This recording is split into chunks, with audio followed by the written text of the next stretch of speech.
I sent my 11-week pregnant sister to a homeless shelter after she refused to leave my couch. I've been staring at my phone for 3 hours, watching the typing bubble appear and disappear from my mother's contact name. My skin is crawling, my son is finally asleep after a week of ear infection-induced screaming, and I feel like the villain in a movie I never signed up to audition for. I, 32F, grew up in the kind of poverty that leaves a permanent mark on your psyche. You know that feeling where you're constantly checking the bank account even when you know you have money? That's me. I worked myself to the bone in school because I knew no one was coming to save me. I clawed my way through 2 degrees on a full ride, juggling jobs and sleepless nights to avoid the debt trap. My husband is the same. He actually lived out of his car for a stint during college. We are modest personified. We finally bought a tiny 2-bedroom home for us and our 2-year-old son. Every cent of our income is spoken for. The mortgage feels like a weight on our chests, but we're making it. We're proud of that. Then there's my sister, 21, who I'll call Brit. Brit is difficult. Since she was 18, she's averaged maybe 2 or 3 jobs a year, and they never last more than a fortnight. She doesn't have a work ethic because she doesn't have an alarm clock ethic. She will sleep through 15 alarms, no call, no show for 3 shifts in a row, and then act shocked when she's fired. She refuses to get a driver's permit, so she treats every person in her life like a personal Uber driver. She has spent the last 3 years cycling through friends, exes, and distant relatives, burning bridges like she's trying to light up the night sky. And now Brit is 11 weeks pregnant. About a week ago, the music finally stopped. She had exhausted every single friend. Our grandparents, who are the most patient people I know, finally told her she couldn't stay there anymore because she wouldn't help around the house or even keep her own space sanitary. She called me, sobbing, saying she was going to be on the street. My husband and I talked about it for hours. We knew her history. We knew she was a roommate from hell, the kind who leaves half-eaten food to mold under the couch and expects you to move her piles of laundry so you can sit down. But she's my sister, and she's pregnant. We picked her up. We packed her life into our car and brought her to our tiny house. That first night, we sat her down at our small kitchen table. I was very direct.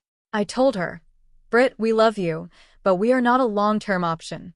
We literally cannot afford another person in this house. We are barely keeping our heads above water.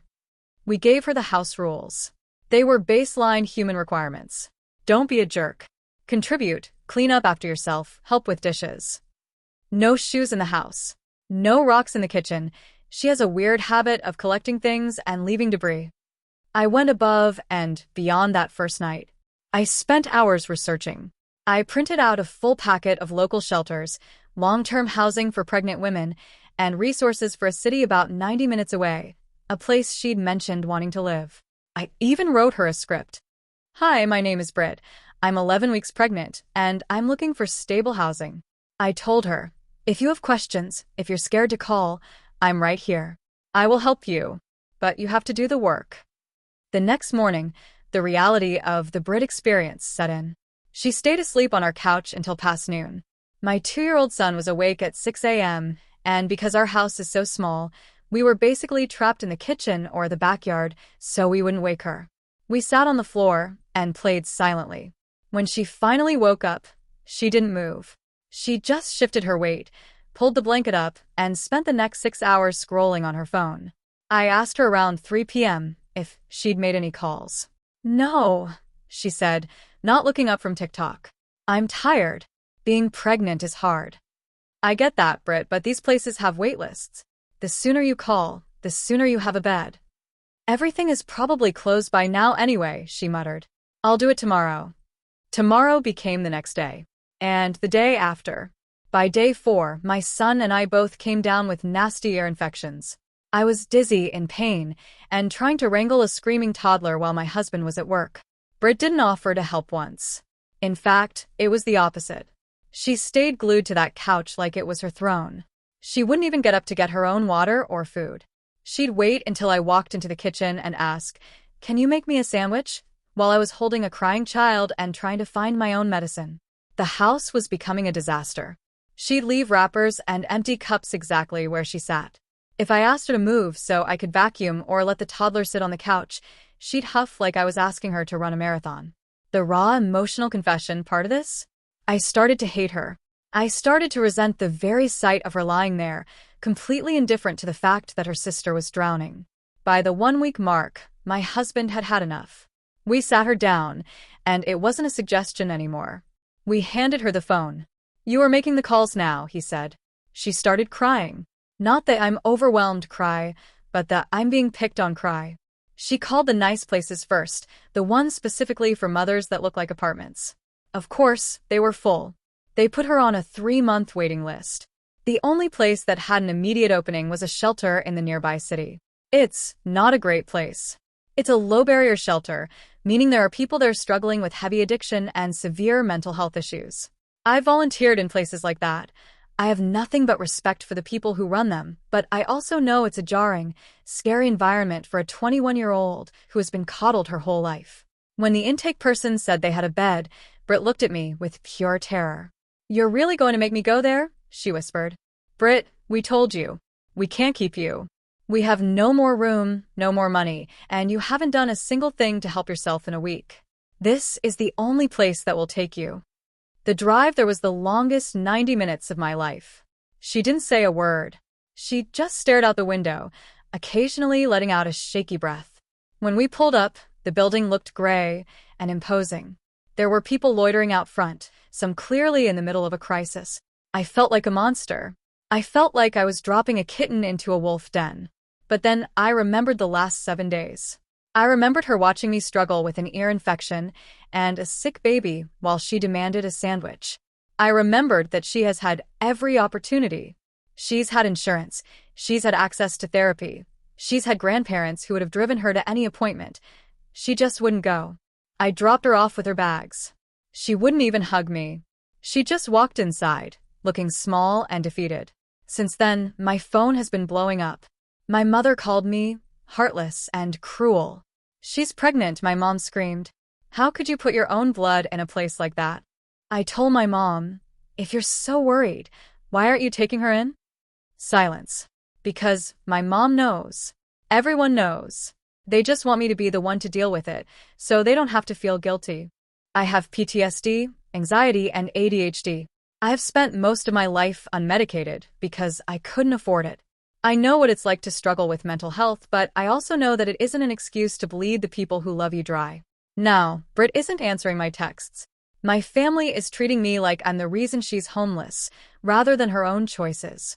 I'm sitting in my quiet house, watching my son sleep, and I keep wondering if I did the right thing, or if I just traumatized my sister for life because I ran out of patience. Am I the a-hole for sending my pregnant sister to a homeless shelter? Update. It's been 6 weeks since I dropped Britt off at that shelter. The first 3 days after that were absolute chaos. My mom called repeatedly, alternating between crying and accusing. My aunt sent me long texts about families sticking together. My grandparents stayed quiet, which honestly said more than anything else. My husband went back to work the next morning like nothing had happened, but I could tell he was bracing for fallout. Britt didn't contact me at all during those first few days. Not a text. Not a missed call. Nothing. I check my phone more often than I want to admit. Every notification made my stomach drop. On the 4th night, around 11 p.m., she finally called. Her voice sounded smaller than I've ever heard it. Not dramatic. Not theatrical. Just tired. She said intake had been overwhelming. They searched her bags. Assigned her a bed in a room with 5 other women. One of them detoxing. One of them talking to herself through the night. She told me she hadn't slept properly since she arrived. I listened. I didn't interrupt. I didn't rush to fix it. Then she said something that caught me off guard. "I didn't think you'd actually do it." That sentence sat in my chest long after we hung up. Because that's exactly the problem. She never thinks there will be consequences. There always has been a soft landing somewhere. A friend's couch. A boyfriend's spare room. A grandparent's patience. And this time, she assumed my couch would become permanent too. I asked her if she'd talked to the caseworker. She hesitated, then admitted she hadn't yet because she was too overwhelmed. I told her that was the whole reason she was there, to get access to resources. She went quiet again, but this time it felt less defensive and more thoughtful. Over the next week, she started texting updates. Short ones. She had met with a caseworker. They helped her apply for Medicaid in the county where the shelter is located. They scheduled her for a prenatal appointment at a clinic nearby. They added her to 2 transitional housing waitlists. None of that would have happened if she'd stayed on my couch scrolling on her phone. The guilt didn't vanish just because she was taking steps. I still had flashes of that building in my head, the peeling paint, the smell of disinfectant, the look on her face when she walked through those doors. But at the same time, something inside me started to unclench. My house was quiet again. My son could play in the living room without stepping over someone's belongings. I wasn't resentful every time I walked past the couch. 2 weeks in, my mom showed up at my house unannounced. She walked in like she expected to see Britt sprawled out like before. When she realized Britt wasn't there, she turned that anger toward me again. She said I should have given her more time. I asked how much time would have been enough. A month? 3? Until the baby was born? Until we were behind on our mortgage? She didn't have an answer. She just kept circling back to the fact that Britt was pregnant, as if pregnancy automatically transforms someone into a responsible adult. I reminded her that Britt had insurance for years and never followed through with therapy. That our grandparents begged her to attend counseling and she skipped appointments. That she refused to get even a learner's permit. I told my mom that I cannot destroy my own household to preserve the illusion that Britt will magically change if given unlimited comfort. That conversation ended with my mom in tears and me feeling like I'd aged 5 years. Around week 3, something shifted with Britt. She called me during the day instead of late at night. She sounded alert. She had just come back from her prenatal appointment and told me the baby looked healthy so far. She asked if I could help her understand some paperwork the shelter gave her about job training programs. It wasn't a demand. It was a request. I drove to the shelter lobby the next afternoon to meet her. I didn't go inside the residential area, just the public space near the entrance. She looked different. Not physically, but in posture. Less entitled. More grounded. She told me the first few nights were terrifying. One woman screamed at invisible people. Another tried to steal her phone charger. But she also mentioned that the staff were strict about curfew and chores. Everyone had to clean assigned areas. Everyone had to attend weekly meetings. I don't like it, she admitted. But I guess I need it. That was the first time she'd acknowledged that her situation wasn't just bad luck. She also told me something I hadn't known. Apparently, when she was at our grandparents' house, she'd lie awake most nights in a panic spiral about the future. Instead of addressing it, she'd sleep all day to avoid thinking about it. That's part of why she wouldn't wake up for alarms. Avoidance became her default coping mechanism. Hearing that didn't excuse her behavior, but it made it less cartoonishly villainous in my head. At week 4, the shelter required her to attend a life skills workshop. Budgeting, job applications, basic time management. She complained about it at first. Then she sent me a picture of a resume she'd actually completed. It wasn't impressive. It was honest. Short job stints. Gaps. But it existed. She applied for a part-time position at a grocery store within walking distance of the shelter. I braced myself for the usual pattern. She'd get hired, miss shifts, and spiral again. But she didn't. She showed up. On time. 3 days in a row. When she called to tell me she'd made it through her first week without missing a shift, she sounded proud in a way I hadn't heard since she was a kid. My extended family's tone started to change once they realized she was actually functioning there. My aunt stopped sending guilt texts. My mom became quieter. She hasn't apologized, but she's no longer calling me heartless. That doesn't mean everything is magically fixed. There are still moments when Britt slips into old patterns. She'll complain that the shelter food is gross. She'll say the curfew is unfair. She'll hint that it would be so much easier if she just came back to my house. Each time, I remind her calmly that my home isn't an option. Not because I don't love her, but because the structure she is right now is working. 2 days ago, she told me she's number 7 on one of the transitional housing lists for pregnant women. It's apartment-style units with mandatory case management. If that comes through, she'll have her own small place before the baby arrives. I didn't celebrate out loud. I just told her that's good progress. At home, things feel steady again. My son's ear infection cleared up weeks ago. The couch is just a couch. I don't tense up when I hear footsteps in the living room at noon. My husband and I have had real conversations again instead of whispered stress debriefs in the kitchen. There's still a knot in my stomach when I think about the day we dropped her off. I don't think that feeling will ever fully go away. But when I weigh it against what would have happened if she stayed, the mounting resentment, the financial strain, the model we'd be setting for our son, I know I couldn't have chosen differently. The most unexpected part of all this is that Britt thanked me last night. Not in a dramatic speech. Just a quiet, "I was mad at you. I thought you abandoned me. But if you hadn't made me go, I'd still be on your couch." I didn't know what to say to that. So I told her I love her and that loving someone doesn't always look like rescuing them. She has a long road ahead. A baby coming. A job she has to maintain. Therapy appointments she's now attending through the shelter's referral program. None of it is guaranteed to stick. Relapse into old habits is possible. I'm realistic about that. But she's moving forward on her own feet. My family hasn't formally declared me forgiven, but the silence has softened. My mom asked last week if I'd go with Britt to her next ultrasound. That felt like an olive branch.